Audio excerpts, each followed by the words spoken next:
Hello everyone, meet again with me. In this video, I will talk about narrative text. This is for submitted to fulfill an assignment on reading for professional context at English Department of Universitas Pekalongan 2023. My name is Rahma Wulandari, and let's talk about narrative text with me.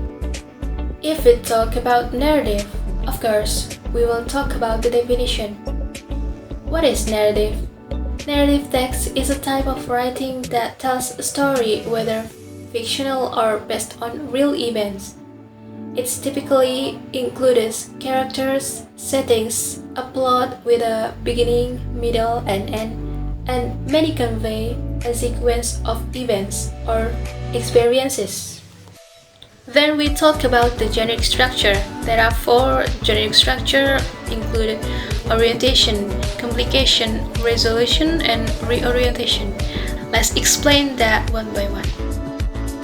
Number 1 is orientation. Orientation is the introduction of what is inside the text, what text is taught in general, who involves in the text, when and where it happened. Number 2 is complication. Complication is what happens with the participants. It explores the conflict among the participants. Complication is the main element of narrative. Without complication, the text is not narrative. The conflict can be shown as natural, social, or psychological conflict. Part 3 is resolution. This is the phase where the participants solve the problem aroused by the conflict. It is no matter whether the participants success or fail. The point is, the conflict becomes ended. Part 4 is reorientation.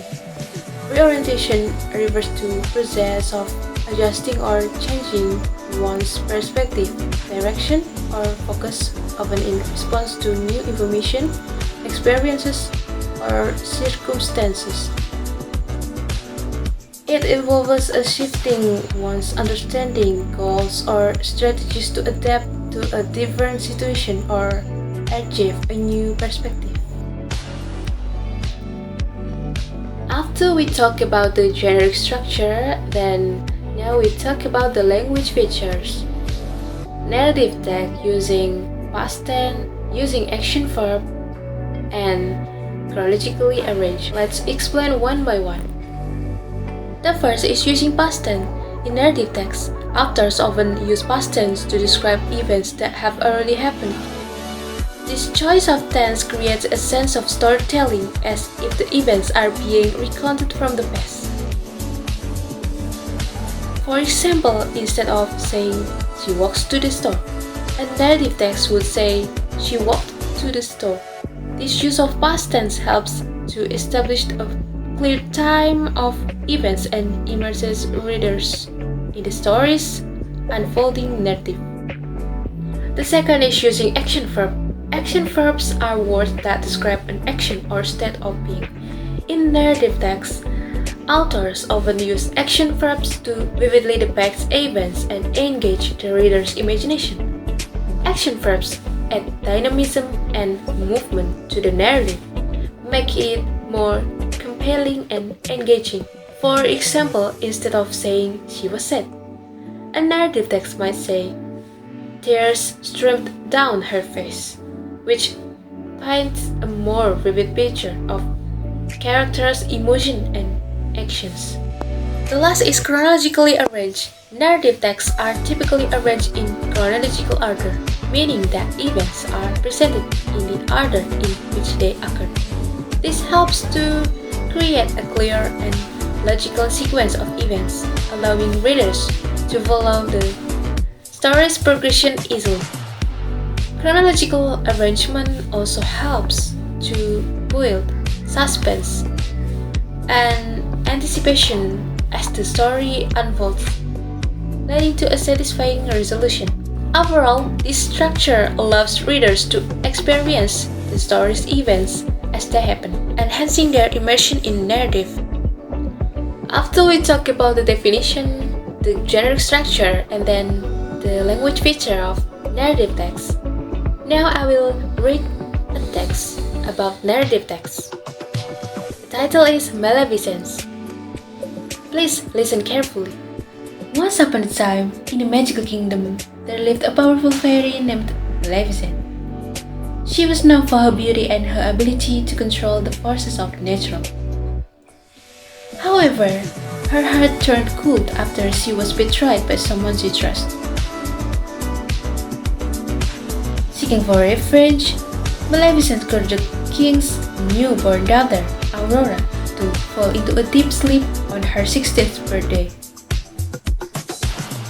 But as Aurora grew, Maleficent found herself caring for the girl like her own daughter. In the end, it was love that broke the curse and restored peace of the kingdom. And the question is, who is the main character of the story? A. Aurora, B. Maleficent, C. the king. And number 2, what happened to Aurora on her 16th birthday? A. She was cursed by Maleficent. B. She became the queen of the kingdom. C. She discovered her magical powers. Let's talk about the answer. Number 1, the answer is B. Maleficent. Maleficent is the main character of the story. The passage focuses on her actions, feelings, and transformation throughout the narrative. While Aurora is an important character, the story revolves around Maleficent's journey. And number 2, the answer is A. She was cursed by Maleficent. The explain is, on her 16th birthday, Aurora was cursed by Maleficent to fall into a deep sleep. This is the crucial event in the story as it sets the conflict and drives the plot forward. The other options are incorrect as they do not accurately reflect the events described in the passage. Alright, we already done about the discussion of narrative text. Start from the definition, the generic structure, the language feature, and then the last is the exercise. I hope you are understand with my explanation clearly. And thank you very much for watching my video. See you in the next video. Bye bye.